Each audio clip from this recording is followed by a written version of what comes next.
حدیث شریف 1388 سنن ابن ماجہ کے اندر،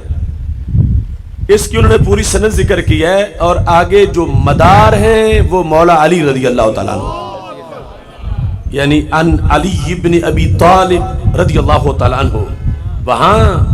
جا کے سند پہنچتی ہے۔ وہ کہتے ہیں قال رسول اللہ صلی اللہ علیہ وسلم، یعنی حضرت مولا علی مدینہ العلم کے بعد اس امت کے اندر وہ رسول اللہ صلی اللہ علیہ وسلم سے سن کر آگے امت کو سنا رہے ہیں، اور ہم ان کی سنی ہوئی بات پر ان سے آگے پھر جو اس امت میں یہ بات رائج ہوئی ائمہ کے ذریعے اس پر عمل کرتے ہیں کہ ہمارے آقا صلی اللہ علیہ وسلم ارشاد فرماتے ہیں اذا کانت لیلۃ النصف من شعبان، کہ جب شعبان کی 15ویں رات آتی ہے پھر کیا ہے اس کا حکم؟ فرمایا فقوموا لیلہا، اس رات کو تم قیام کرو، وصوموا نہارہا، اور اس کے اگلے دن کا روزہ رکھو۔ مثلا اب یہ منگل کو رات آ رہی ہے تو منگل رات کو قیام کرو جو بدھ منگل کی درمیانی رات ہے، اور بدھ کا روزہ رکھو۔ تو رسول اللہ صلی اللہ علیہ وسلم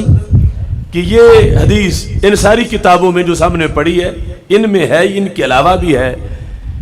کہ سرکار نے امت کو نصاب دیا،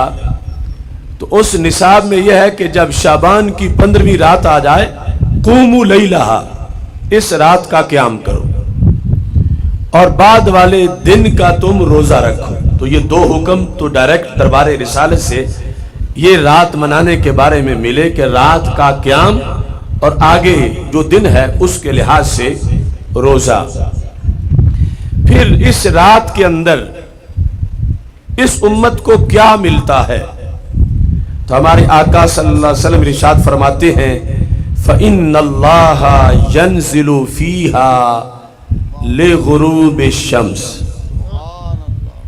یہاں لام جو ہے وہ ظرفیت کے لیے ہے، وقت کے معنی میں ہے۔ فرمایا اس رات کو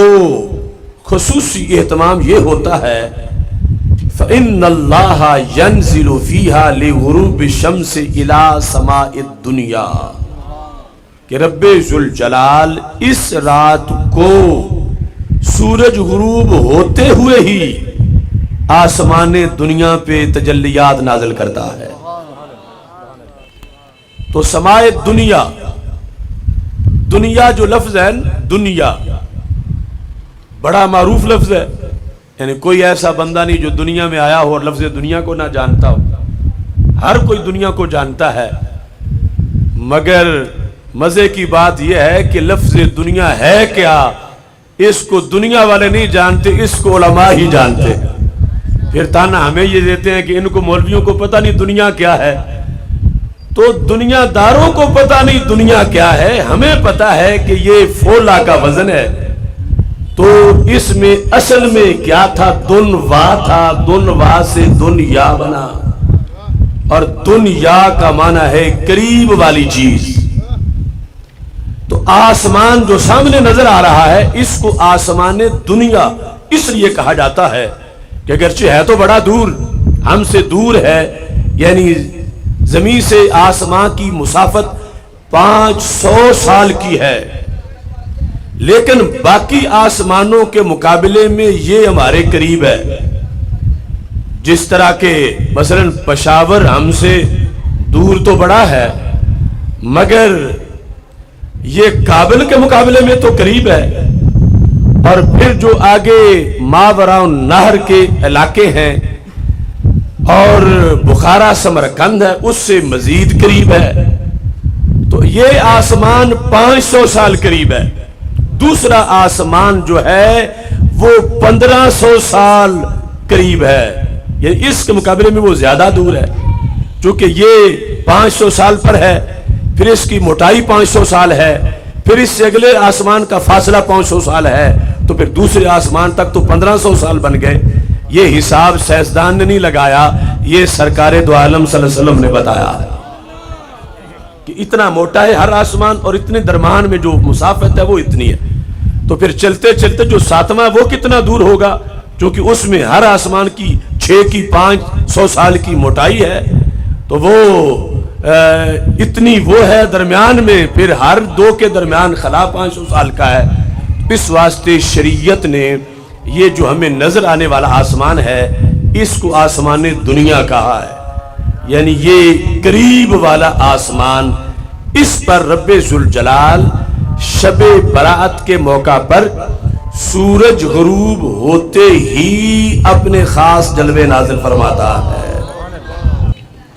تو یہ چونکہ حدیث میں لفظ تھا اس واسطے اس کی تھوڑی سی وضاحت کی۔ ان اللہ ینزل، لوگ بھی مانا اللہ اترتا ہے،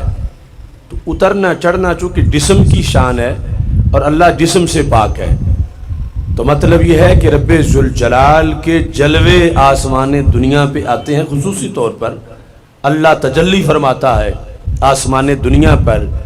لے غروب شمس، وقت غروب شمس، وقت غروب ہی۔ ویسے ہر رات میں پچھلے پہر جا کے اس کی تجلیات آتی ہیں آسمان دنیا پر، لیکن یہ جو شب برات ہے اس کو غروب آفتاب کے فوراً بعد ہی رب ذوالجلال تجلی فرماتا ہے، اور اس کے بعد وہ اعلان کرتا ہے رب ہو کے وہ ہر حاجت سے پاک ہے، محتاج ہم ہیں، یعنی ہم محتاج ہیں کہ کہیں موقع ملے تو ہم اپنی درخواست پیش کریں رب کے دربار میں کہ رب ہماری بیماری دور کر، کوئی کہ رب مجھے رزق دے، کوئی کہ اللہ میرے گناہ معاف کر، یہ ہمیں حاجت ہے، اسے کوئی حاجت نہیں، وہ غنی عن العالمین ہے۔ لیکن اس رات کو وہ خصوصی